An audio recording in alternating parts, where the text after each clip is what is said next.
तर hi hello नमस्कार श्री स्वामी समर्थ. मी मनीषा, स्वागत आहे तुमचं माझ्या नवीन ब्लॉगमध्ये. तर चला, कसे आहात मंडळी? तुम्ही मस्त ना? मस्तच असायला हवेत.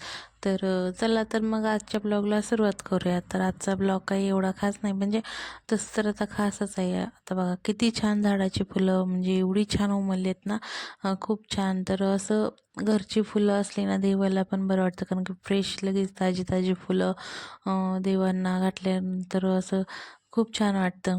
आणि मला तर असं बाग बगीचा खूप आवडतो, पण काय करणार आता, इकडं आपण राहतो असं म्हणल्याच्यानंतर झाडं वगैरे लावायला येत नाहीत ना, कारण की मातीचं काय, माती आपण हे घेऊन येऊ शकतो, पण ते व्यवस्थित राहिले पाहिजे ना. मला असं वाटतं कोणतीही गोष्ट केली तर ती नीट आणि चांगली करावी. उगाच ते आपलं आवडते म्हणून ते आवड जपायला गेलं आणि त्याची नीट काळजी घेणं नाही झालं तर ते व्यवस्थित राहत नाही.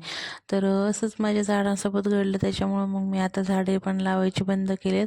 पण देवासाठी एक झाड घेऊन आलेली आहे मी फुलांचं, कारण की त्याला देवांसाठी मला रोज फुलं लागतात, आणि फुलं असली तरच मला देवपूजा पण म्हणजे करू वाटते, कारण की ज्या दिवशी फुलं नसतील त्या दिवशी देवपूजा पण केल्यासारखं वाटत नाही. त्यामुळे तर चला मग आजचा ब्लॉग कंटिन्यू करूया. तर आम्ही आलो इथं कृष्ण मंदिरामध्ये. तर तसं मला कृष्णाची भक्ती करायला खूप आवडते, आणि माझं कसं मला कृष्ण भक्ती म्हणजे म्हणजे खूप असं दुसरं, म्हणजे दुसऱ्या देवांचं एवढं काही वेड नाही आहे, पण कृष्णाचं म्हणलं ना खूप, म्हणजे असं मला खूप तर काय माहिती, पण असं कुठं मंदिरात म्हणजे कुठे इस्कॉनमध्ये गेलं ना, पहिलं जर मला कृष्णाला बघितलं ना माझे डोळे भरून येतात. का माहिती, काय त्याचं माझं काही एवढं नातं आहे काय माहिती नाही, पण कृष्ण म्हणलं ना मला असं जीव की प्राण आहे. तर मी जेव्हा वेळ भेटेल तेव्हा यांना सुट्टी असली ना, मी घेऊन जात असते, कारण की मला असं म्हणजे महिन्यातून एकदा तरी मला असं मंदिरात जाऊन एकांत बसून असं मस्त म्हणजे देवांशी गप्पा मारायला आवडतं, असं पण म्हणलं तरी चालतं. कारण की जे आपण असं कोणाशी बोलत नाही किंवा काही कोणाशी शेअर करत नाही, असं आपण एकांतात बसून आपण आपले ज्याच्यावर भक्ती आहे त्याच्याशी शेअर करू शकतो, म्हणजे मन आपलं हलकं होतं. तशाच प्रकारे मंदिरात आल्यानंतर मला पण असं एकदम मन हलकं झाल्यासारखं वाटतं. तर इथे हे बासुरी खूप छान वाजत होते, पण आता ते व्हिडिओ इथे काढायला अलाउड नव्हतं, तरी पण मी चोरून व्हिडिओ काढलेला आहे. तरी एकदा मला येऊन त्या तिथल्या सेवेकरी बोलल्या की व्हिडिओ वगैरे काढू नका.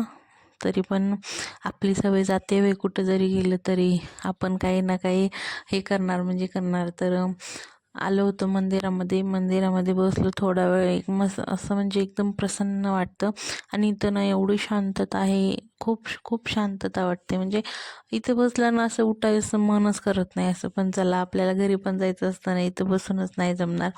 तर आम्ही निघालो होतो प्रदक्षिणा घालायला. म्हणलं चला एक फेरी मारून येऊया. तर आमच्या कार्टूनला असं स्वतः चालायचं होतं, आणि ते बाहेर गेल्याच्या नंतर कोणाच्या हाताला धरत नाही ना, काही नाही, त्याचं चालू असतं. तो त्याच्या नादामध्ये गुंग असतो.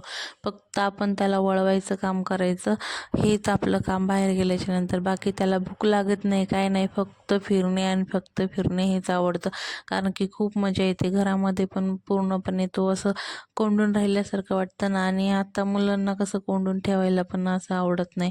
मग थोडंसं फ्री वाटतं त्यांना, पण थोडंसं वेगळं काहीतरी वाटतं, म्हणून आठवड्यातून एकदा तरी किंवा जसं वेळ भेटेल तसं त्याला बाहेर घेऊन जातो असतो आम्ही.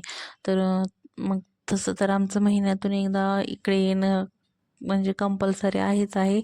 तसं सारखं येऊन जातो, जवळ आहे त्याच्यामुळे मग जातो, आणि आवड पण आहे त्याच्यामुळे. पण सुट्टी असली की कुठे जायचं हे आम्हाला प्रश्नच येत नाही.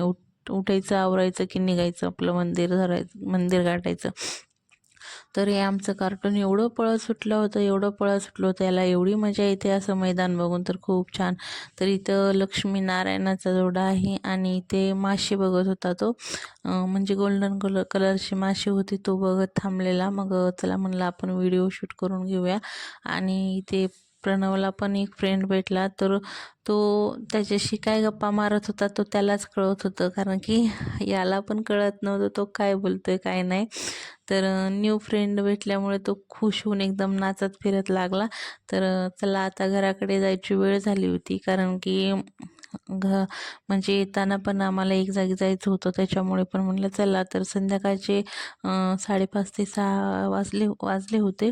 त्यावेळेस आम्ही तिथून निघालो. पण प्रणवला काय तिथून खेळता घरी येऊ वाटेना गेलं, तिथंच खेळायला थांबावंसं वाटायला लागलं.